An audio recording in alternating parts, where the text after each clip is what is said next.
No, इससे पहले कि हम इंडस्ट्रियल रिलेशन के उद्देश्यों को समझें, ऑब्जेक्टिव्स ऑफ इंडस्ट्रियल रिलेशन, सबसे पहले हमें यह समझना है कि इसमें ये जो चार इंटरनल स्टेक होल्डर्स हैं उनके उद्देश्य एक्चुअली क्या हैं। ठीक है, सो इसमें सबसे पहले हम समझ रहे हैं what is the objectives of the government in industrial relation. So actually the concept of industrial relation in India, ये जो है ये फॉर्मर यूएसएसआर से लिया गया था। ठीक है, union of Soviet socialistic Republic कहते थे इसको। तो उससे ये आइडिया इंडिया में बोरो किया गया था, क्योंकि जो देश के पहले प्रधानमंत्री पंडित जवाहरलाल नेहरू जी थे वो चाहते थे कि इंडिया जो है वो सोवियत मॉडल पर डेवलप करे। ठीक है, तो इसमें जो सरकार का ऑब्जेक्टिव है वो ये था कि वो इंडस्ट्रियल रिलेशंस से जो प्राइवेट बिजनेस की एक्टिविटीज हैं उनको कंट्रोल करना चाहते थे।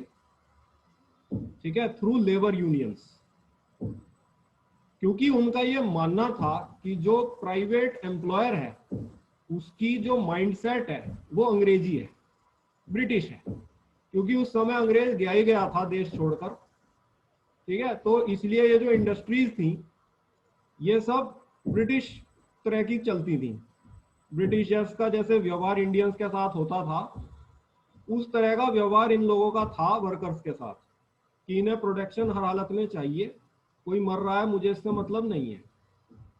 ठीक है, तो इनकी ब्रिटिश माइंडसेट को चेक करने के लिए वो जो प्राइवेट ओनरशिप के बिजनेस एक्टिविटीज थी उनको कंट्रोल करना चाहते थे थ्रू लेबर यूनियंस। ठीक है, that was the objective of the government, because this idea came from the former USSR as Nehru was interested for India to move on a Soviet model. ठीक है, इनका उद्देश्य फाइनली यही था सरकार का कि वर्कर्स को हम एम्पावर कर सकें कि वो बिजनेस के मैनेजमेंट में पार्टिसिपेट कर सकें एज ए पार्टनर। ठीक है, तो just like was happening in USSR, because they were a communist country where the workers take the ownership of the firm. So on the same lines, Pandit Jawaharlal Nehru want India to develop on a Soviet model because he feels that those who are the owners of the firm have a British mindset. So their business activities needs to be controlled and through labor unions, so that the workers can participate in the management of the business and can be empowered.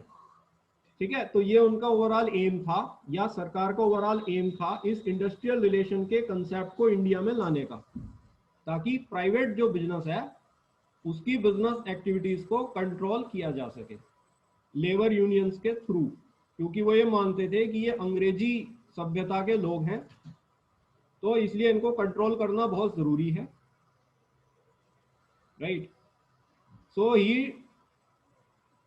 he created this idea of labor unions to control the private business, जिससे कि workers management में participate कर सकें अपने प्रतिनिधियों के द्वारा और एम्पावर हो सकें। This was the objective of government.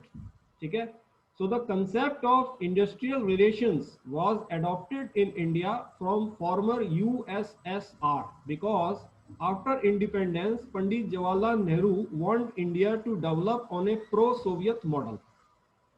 The objective of the government to regulate the industrial relations was to control the business activities of firms owned by shareholders with British mindset through labor unions in the interest of the workers. The objective was to empower workers to be a partner in management of business. Right? बेटा आपने पुरानी Hindi movies देखी होंगी 1960 से जो पहले की आती थी, वो सब काली या रंगीन, जो हल्की रंगीन होती थी, उनमें इंडस्ट्री और इंडस्ट्रियल वर्कर्स और ये मालिक वालिक दिखाए जाते थे। ठीक है, मालिक जो है सूटेड बूटेड सिगार वाले लोग होते थे। ठीक है, वो अंग्रेज माइंडसेट, और वर्कर हीरो होता था हमेशा सुनील दत्त, छोड़ो कल की बातें हम हिंदुस्तानी। ठीक है, तो वही जो है हिसाब था पंडित नेहरू जी का, सोवियत मॉडल था हमारी कंट्री में, और हम ये चाहते थे कि ये पार्टिसिपेट करें मैनेजमेंट में। ठीक है, थ्रू लेबर यूनियंस, ताकि बिजनेस एक्टिविटीज को कंट्रोल किया जा सके। This was the objective of the government. So you can note this before I proceed further.